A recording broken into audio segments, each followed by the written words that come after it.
एक समय की बात है। एक छोटे से गांव में एक साधारण किसान रामू नाम का व्यक्ति रहता था। रामू बहुत मेहनती और ईमानदार था, लेकिन उसकी आर्थिक स्थिति बहुत अच्छी नहीं थी। उसके पास एक छोटी सी भूमि थी, जिस पर वह खेती करके अपने परिवार का पालन पोषण करता था। रामू का एक सपना था कि वह अपने बच्चों को अच्छी शिक्षा दिला सके, ताकि वे जीवन में आगे बढ़ सकें। रामू की पत्नी सीता एक समझदार और समर्पित महिला थी। वह हमेशा रामू का हौसला बढ़ाती थी और उसकी मेहनत की सराहना करती थी। दोनों के 3 बच्चे थे, राधा, मोहन और छोटी सी गुड़िया। रामू अपने बच्चों के लिए बहुत चिंतित था, क्योंकि वह जानता था कि उसकी मेहनत के बावजूद परिवार का गुजारा करना मुश्किल हो रहा था। एक दिन जब रामू खेत में काम कर रहा था, तभी उसे खेत के एक कोने में एक चमकदार पत्थर दिखाई दिया। वह पत्थर बहुत सुंदर और अनोखा था। रामू ने उस पत्थर को उठाया और उसे अपने घर ले आया। उसने सोचा कि शायद यह पत्थर कुछ मूल्यवान हो सकता है। जब रामू ने पत्थर को सीता को दिखाया, तो उसने कहा, यह बहुत सुंदर है, लेकिन हमें इसके बारे में सोचना चाहिए। अगर यह सच में मूल्यवान है, तो हम इसे बेचकर कुछ पैसे कमा सकते हैं। रामू ने अगले दिन गांव के सबसे बड़े जोहरी को बुलाया। जोहरी ने पत्थर को देखकर कहा, यह एक दुर्लभ नगीना है और इसकी कीमत बहुत अधिक है। मैं तुम्हें इसके लिए अच्छे दाम दूंगा। रामू और सीता बहुत खुश हुए। उन्होंने जोहरी को नगीना बेचा और उस पैसे से कुछ सामान खरीदा, जिससे उनकी आर्थिक स्थिति में सुधार हुआ। रामू ने सोचा कि अब वह अपने बच्चों को अच्छी शिक्षा दिला सकेगा। इस घटना के बाद रामू ने अपने जीवन में एक महत्वपूर्ण परिवर्तन महसूस किया। उसने सोचा कि यह सब भगवान की कृपा है, जिन्होंने उसे यह नगीना दिया। उसने अपने दिन की शुरुआत भगवान की पूजा करके करने का निर्णय लिया। रामू और सीता ने मिलकर हर सुबह भगवान की आराधना करने का संकल्प लिया।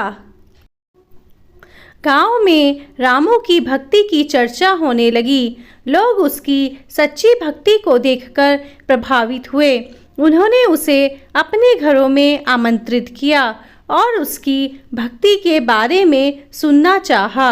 रामू ने हमेशा कहा, यह सब भगवान की कृपा है, मैं केवल उनका सेवक हूँ।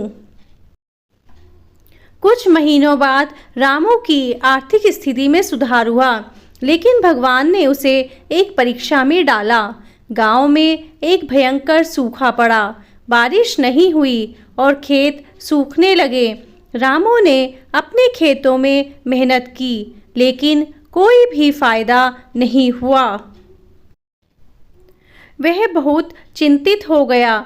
उसने सोचा, भगवान ने मुझे यह नगीना दिया, लेकिन अब मैं कैसे अपने परिवार का भरण पोषण करूंगा। उसने अपनी पत्नी से कहा, सीता, हमें भगवान की पूजा करनी चाहिए। हमें प्रार्थना करनी चाहिए कि भगवान हमारी सहायता करे। सीता ने कहा, हाँ, हमें भगवान की आराधना करनी चाहिए। वे हमें कभी भी निराश नहीं करेंगे। रामू और सीता ने हर दिन भगवान की आराधना जारी रखी। उन्होंने गांव के अन्य लोगों को भी प्रोत्साहित किया कि वे भगवान की पूजा करें। लोग रामू की भक्ति से प्रेरित होकर उसके साथ प्रार्थना करने लगे। धीरे धीरे भगवान की कृपा ने उन पर अपना प्रभाव दिखाना शुरू किया। गांव में अचानक बारिश शुरू हुई। सभी लोग आश्चर्यचकित रह गए। खेतों में हरियाली लौट आई और फसलें लहलाने लगी। रामू और सीता ने भगवान को धन्यवाद किया। उन्होंने अपने बच्चों के साथ मिलकर गांव में एक छोटी सी भक्ति सभा का आयोजन किया। वहां उन्होंने भगवान की स्तुति की और सभी ने मिलकर भजन गाए। गांव के लोग भी इस सभा में शामिल हुए और सबने मिलकर भगवान का धन्यवाद किया। लेकिन भगवान की कृपा का यह सिलसिला अभी खत्म नहीं हुआ था।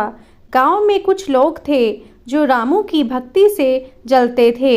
उन्होंने सोचा, यह रामू कैसे इतना भाग्यशाली हो गया, हमें उसे सबक सिखाना होगा।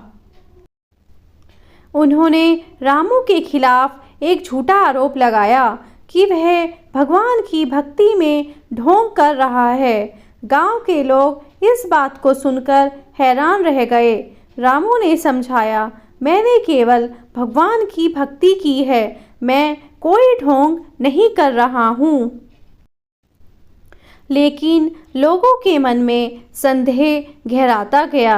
रामू ने अपने बच्चों के सामने यह बात नहीं रखी ताकि वे परेशान ना हों। उसने अपने मन में सोचा, भगवान मुझे बचाएंगे, मुझे बस अपनी भक्ति बनाए रखनी है। एक दिन रामू ने गांव के एक ज्ञानी व्यक्ति से सलाह मांगी। ज्ञानी ने कहा, रामू, भगवान की भक्ति सच्ची होनी चाहिए। अगर तुम सच्चे दिल से भक्ति करोगे तो भगवान तुम्हें अवश्य बचाएंगे। रामू ने अपने मन में ठान लिया कि वह और अधिक मेहनत करेगा और अपनी भक्ति में कोई कमी नहीं आने देगा। उसने गांव के सभी लोगों को एकत्रित किया और कहा, मुझे पता है कि कुछ लोग मुझसे नाराज हैं, लेकिन मैं सिर्फ भगवान की भक्ति कर रहा हूँ। मैं आप सभी से प्रार्थना करता हूँ कि आप मुझ पर विश्वास करें। एक दिन गांव में एक बड़े मेले का आयोजन हुआ। रामू ने अपने बच्चों को मेले ले जाने का निर्णय लिया। वह रामू ने बच्चों को खिलौने और मिठाई खरीद कर दी। मेले में एक ज्ञानी बाबा ने कहा, जो सच्चे मन से भगवान की भक्ति करता है वह कभी हार नहीं मानता। मेले में कुछ लोग रामू को देखकर फिर से उसकी भक्ति पर संदेह करने लगे। उन्होंने कहा, देखो, यह रामू यहाँ भी भगवान की भक्ति कर रहा है। रामू ने एक बार फिर अपने मन में ठान लिया कि वह अपनी भक्ति को और मजबूत करेगा। उसने सभी लोगों के सामने कहा, मैंने भगवान की भक्ति की है और मैं इसे कभी भी नहीं छोड़ूंगा। कुछ दिन बाद गांव में एक बड़ा तूफान आया। सभी लोग डर गए और अपने अपने घरों में छिप गए। लेकिन रामू ने अपने परिवार के साथ मिलकर भगवान की प्रार्थना की। तूफान ने गांव में काफ़ी नुकसान पहुंचाया, लेकिन रामू का घर और खेत सुरक्षित रहे। गांव के लोगों ने रामू की भक्ति को देखकर उसे सराहा। उन्होंने कहा, रामू, तुम सच में भगवान के प्रिय भक्त हो। रामू ने कहा, यह सब भगवान की कृपा है, मैं तो केवल उनका सेवक हूँ। इस प्रकार रामू की कहानी हमें यह सिखाती है कि भक्ति और विश्वास के साथ अगर हम आगे बढ़ते हैं तो भगवान हमेशा हमारे साथ रहते हैं। भक्ति का रास्ता कभी भी आसान नहीं होता, लेकिन सच्ची भक्ति हमेशा फल देती है। इस कहानी से हमें यह भी पता चलता है कि कठिनाइयों में धैर्य और विश्वास बनाए रखना चाहिए। भगवान अपने भक्तों की रक्षा करते हैं, बस हमें उनके प्रति सच्चे रहना चाहिए। भगवान और भक्त के इस संबंध की गहराई और सच्चाई को समझना और अपनाना आवश्यक है। ये कहानी न केवल रामू और सीता की भक्ति की कहानी है, बल्कि यह हर उस व्यक्ति की कहानी है जो विश्वास और धैर्य के साथ अपने जीवन की कठिनाइयों का सामना करता है। यदि आपको कहानी पसंद आई हो तो लाइक, सब्सक्राइब एंड शेयर ज़रूर करें। धन्यवाद।